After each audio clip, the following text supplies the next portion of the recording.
किताबों की बात छोड़ दीजिए, किताबों के पन्ने पलटते हैं, लेकिन यहाँ तो लोग राजनीति के चक्कर में सिर पे खड़े होकर पांव ऊपर करके खड़े हो जाते हैं और ये दिखाई दे रहा है। मतलब वो शीर्षासन दिख रहा है, और वो शीर्षासन दिख रहा है क्योंकि पांव पे चलने की और खड़े होने की औकात खत्म हो गई है, वो शक्ति खत्म हो चुकी है।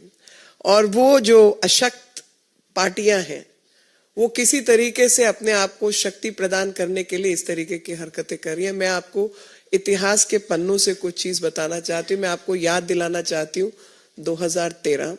मैं आपको याद दिलाना चाहती हूँ 2013 का वो सबब जिस समय पर आम आदमी पार्टी ने कहा था कि कांग्रेस पार्टी जो है भ्रष्टाचारी पार्टी है, और इस भ्रष्टाचारी पार्टी के साथ इससे बड़ी भ्रष्टाचारी पार्टी कोई और हो नहीं सकती।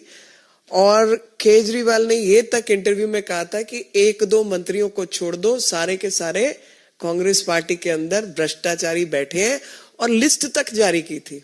और मुझे लगता है कि वो लिस्ट आज पढ़ना जरूरी है।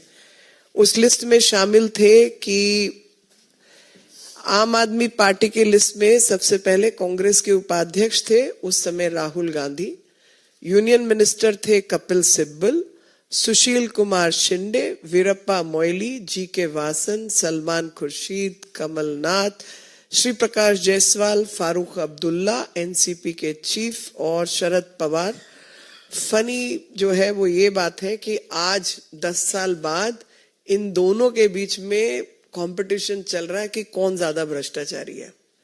हम तो उस समय भी भ्रष्टाचार के खिलाफ थे और आज भी हम भ्रष्टाचार के खिलाफ हैं, लेकिन भ्रष्टाचार के आंदोलन को जिसको भाजपा ने शुरू किया, और असलियत में झाड़ू को थामने वाला हाथ पहले भी कांग्रेस का था और आज भी कांग्रेस का है। उसी हाथ ने इस झाड़ू को संभाल रखा था। उदाहरण मैं आपको बताना चाहती हूं कि कपिल सिब्बल खुद कानून मंत्री थे जिस समय पर उस समय के कानून के मुताबिक झाड़ू का सिंबल एक नई पार्टी को जिसने अपना बहुमत प्रूव ना किया हो मिल नहीं सकता था।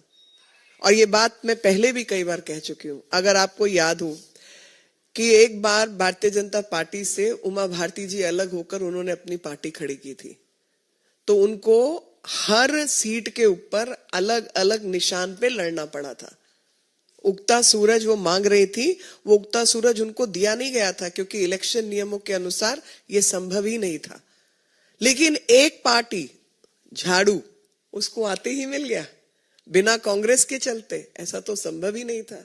तो कांग्रेस ने ही इस पार्टी को खड़ा किया था, और इस झाड़ू को जो थामने वाला हाथ था वही हाथ था। और भ्रष्टाचार में भी ये दोनों पार्टियां एक ही हैं जो कि सामने दिखाई दे रहा है।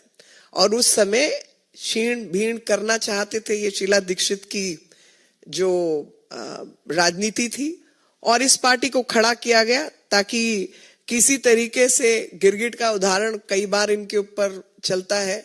तो 2013 के बाद मैं आपको लाना चाहती हूँ 2019 के इतिहास पे। 2019 के इतिहास में इन्होंने बच्चों की कसम खाई थी, और उस बच्चों की कसम में कहा था कि मैं कभी कांग्रेस पार्टी से गठबंधन नहीं करूंगा।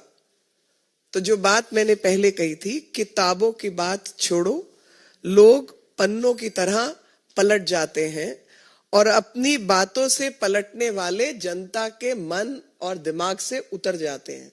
तो आज ये लोग जनता के मन और दिमाग से उतरे हुए लोग हैं। किसी तरीके से अपना राजनीतिक क्षेत्रफल ढूंढ रहे हैं, लेकिन उस क्षेत्रफल में जनता जो है वो ऐसे लोगों को कभी माफ नहीं करती। वीके न्यूज, राष्ट्र के नाम।